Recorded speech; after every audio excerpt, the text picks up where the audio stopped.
Picture this. Your cat strolls over, purring like a tiny motor, and gives your leg a highly affectionate rub. Naturally, you reach down to give her a scratch behind the ears, and she's gone. You're left with your hand hanging in empty air. We get a little hurt by this because we apply our own social rules to the interaction.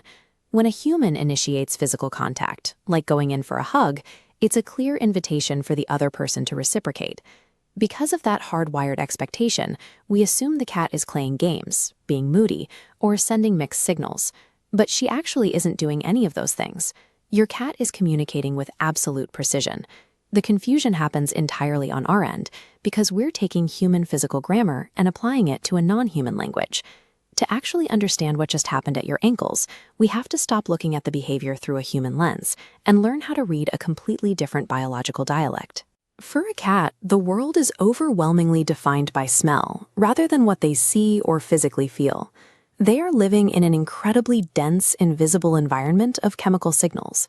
This visualization highlights the massive sensory gap between our species. While a human nose has roughly 5 to 10 million scent receptors, a cat comes equipped with up to 200 million. Their sense of smell is their primary interface with reality.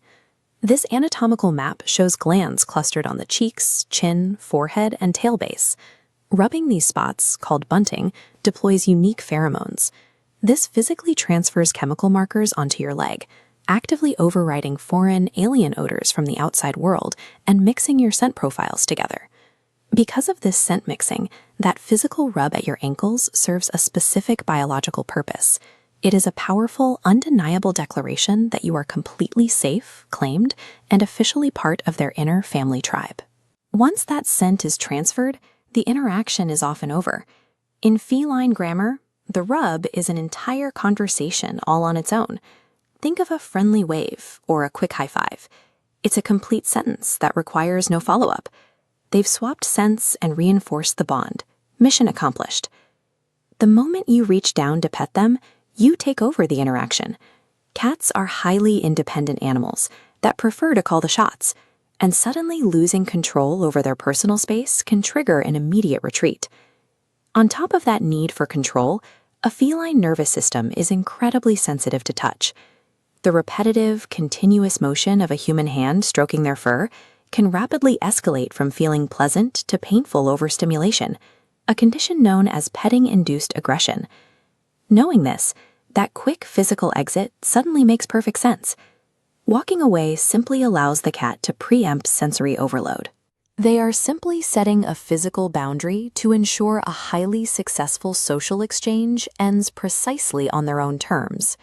If you want to show your cat that you actually speak their language, you have to adjust how you physically respond to that initial greeting. The very first step is to do nothing. When your cat initiates the rub, keep your hands entirely out of the equation.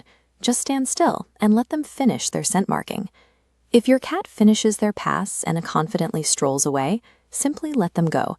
You respect the boundary and accept that the greeting is complete. However, if the cat sticks around at your feet and continues to rub, they might actually want a little more attention. To find out, you perform a simple consent test. You slowly lower your hand toward them, but you stop before making contact, giving them the space to choose. This split-screen flowchart breaks down what to look for next. A clear yes happens when the cat actively leans into your hand or nudges your fingers. A polite no thanks looks different. You'll see flattened ears, a stiffened posture, or the cat backing away. By reading these cues and letting the cat drive the interaction, you eliminate the friction from the exchange. What used to feel like a confusing daily snub translates into a profound compliment. It proves that you respect their boundaries and that in their invisible world, you belong.